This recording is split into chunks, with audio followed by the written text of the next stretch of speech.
So I picked this thing up at the. It was actually in a junkyard in Dallas. It came in. I noticed the eyelashes. Figured it was a Euro car. Kind of always liked these, so I was thinking about putting one of these on my corniche. So it attracted my attention. I emailed them. I asked them if the car was still complete. And they said, yeah, nobody's pulled any parts of it. So I made them an offer on the whole car, and they accepted the offer. So I took it. It was in Dallas. It's a Euro car by the looks of it, a 1980, and you can see under the hood there's none of this pollution control stuff that's you typically find on these cars. It's really pretty tidy inside. Everything's pretty much accessible. What else is there? When I bought it, it didn't run, even though they said that they did have it running. I couldn't get it to run when I first bought it. Initially, I ended up basically having it flatbedded to my house and unloaded there. And then we did a little bit of tinkering at the house, which was somewhat stressful because the flatbed driver didn't want to park it in my driveway, which is behind the house in the alleyway. So he left it in the front, and I have a shop for a reason. It's because I don't want to leave a pile of old cars in front of my house. But in any case, we got the car to the house, tinkered about with it, basically poured, removed this deal and poured some fuel down the intake, and it would fire. And we tried it a couple of times, and eventually it would run, and it would run up the gas inside the fuel tank. So my thoughts is that the reason it wouldn't run is because the gas inside the fuel tank was just so crap that it wouldn't run on it. But once it got going, it would. Unfortunately, exactly the same thing happened on this car as on my gold car. As soon as the engine started running, the brakes locked up. So we had the trailer there. We were thinking that we could get it running and drive it onto the trailer, because I didn't bring my own trailer down, which has a winch. We just rented one from U-Haul, thinking it would save some time. And as soon as it started up, and it basically built some pressure, it stopped. it wouldn't move. Crack open the bleeder screws and release the pressure. And then once we were able to release the pressure, I use my 280 TE.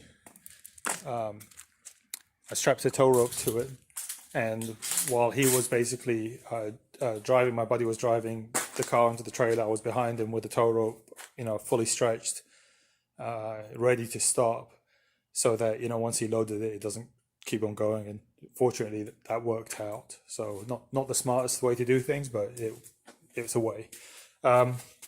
Strange thing about this car is that the fuel tank is underneath the floor pan in the trunk. So it's not like the US spec cars where the fuel tank is between the seats, and the fuel door is over here I think on the other side, actually, not on this side, but on the other side. This one's different. Trunk lid, when we got the trunk open, this was already, let me see if I can turn the headlight on. This was already open for some reason, and there was a whole pile of gas in there. I was able to drain most of the fuel out and put a little bit of fresh gas in. I'm going to try to start the car right now. So, hopefully it should run a little bit better than it did before. Before it was just not wanting to start on its own power. That's another fun thing about this car, is that the tire that was on it, which is this one over here, was completely off the wheel. So, the guy dropped it off outside my house, the tire hanging off, just looked kind of diabolical. So I had to kind of get it out there pretty quickly. Another idiosyncrasy about this car is it's got this kill switch over here. It's not like the other Silver Shadows, which had it on the behind the back seat. Inside, it looks like somebody had redone the seats in like the crappiest vinyl possible. Well, actually, the vinyl's not that bad. It's not bad vinyl, but it's not leather. It's just a really shitty job. But what can you do? It's this is going to be a parts car. Speedos in miles an hour. Everything else is pretty reasonable. I'm expecting it to be rusty because it's a Euro car and Euro cars rust. And all, it ran actually pretty well once it started running. So let's. Radio works great. When we did get it down, this is the fuel line. It's as hard as rock. If you can hear it crack, that's the fuel line that was on there. So the fuel line was leaking. It was just nasty. I did replace the fuel line, the rubber hose. So hopefully not set the car on fire. While I got my light on, you can see kind of there's very little by way of emissions equipment. There is an air pump there, but it's not connected, and that air pump.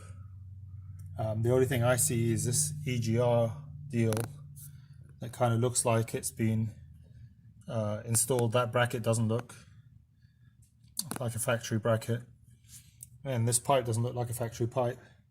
So that's really all I see is in terms of emissions control. All right, guys. So it's running right now. I'm not sure for how long, but yeah, I had to prime the fuel system a little bit by pouring a little bit of gas on the intake. But once it's running.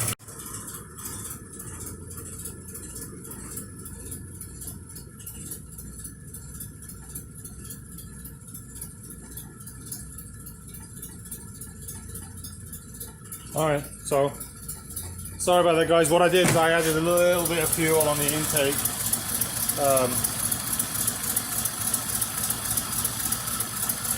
So just right through this little hole over here, just to get it going.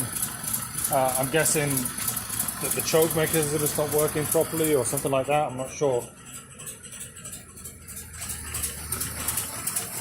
It's a running Rolls Royce Silver Shadow parts car. So what's the plan with it? Well, it's definitely, the goal is to make a good one out of the or a good two out of the three that I have, really. I really want to fix the white car. So the white car that's over in one of the other videos that you saw, that caught fire in the engine bay. So it's a great car. So if I can use like the exhaust manifolds and stuff like that from this engine and use the rest of the wiring harness and everything else, I know it's going to be different because it's a Euro car. To fix the white car, which is also a 1980, I think I'll be pretty pleased with myself because the white car is probably the nicest one that I have out of all these Silver Shadows, even though it caught fire. But I wanted to give you a quick update on it. Work will come back on the gold Silver Shadow. Right now, I mean, really, what I need to do is get my S55 roadworthy so I can pull it out of the shop, and then put that Silver Shadow up in the air so that we can install the manifolds and get the exhaust fixed up and everything else like that needs to be done, or the downpipes and the exhaust fixed up rather than the manifolds are fine, and get that car going. Right now, I mean, it's just too loud and it's really hard to debug it. Still so much work to do on that car. There's brake work and stuff like that needs to be done, but it's coming along. This is definitely going to be a parts car, I think. The paint, somebody repainted it and did a horrible job. Whether you can see it, you can't see it here from the front, but maybe from the back. But they obviously didn't. Yeah, there you go. So they obviously didn't mask it properly or anything else like that. They, this drives me crazy when I see like color coded wiring. That's the best way to describe it. But it's kind of a mess. So pretty sure I'm not going to try to, save this one. It's not going to be a one that's going to be worth fixing. But it's got some nice stuff. I mean, really, main reason I bought it is because I know that Euro cars tend to have higher compression engines, just normal for all these cars, and I kind of like the headlight wash wipes, so I'm thinking about transferring those over to one of my other cars, maybe the Corniche, and it's it wasn't expensive, so it didn't cost a lot of money. I think if I take what I need for my other cars, I probably have some stuff that I could sell and some stuff that I could probably keep and save for later. So here's the update. Thanks very much, guys. Bye.